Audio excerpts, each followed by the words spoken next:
Hello and welcome to Migrate First, your ultimate travel guide.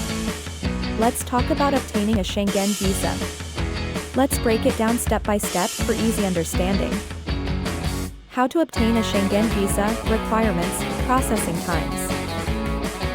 First, determine your visa type. Whether you're traveling for tourism, business, or study, your purpose defines your visa type. Next, compile your necessary documents.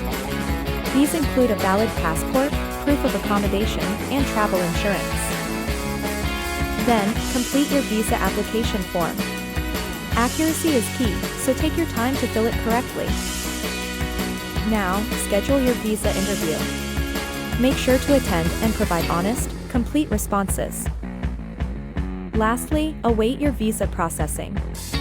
This can take up to 15 days, so plan accordingly. Welcome to Travel Freedom. Migrate First.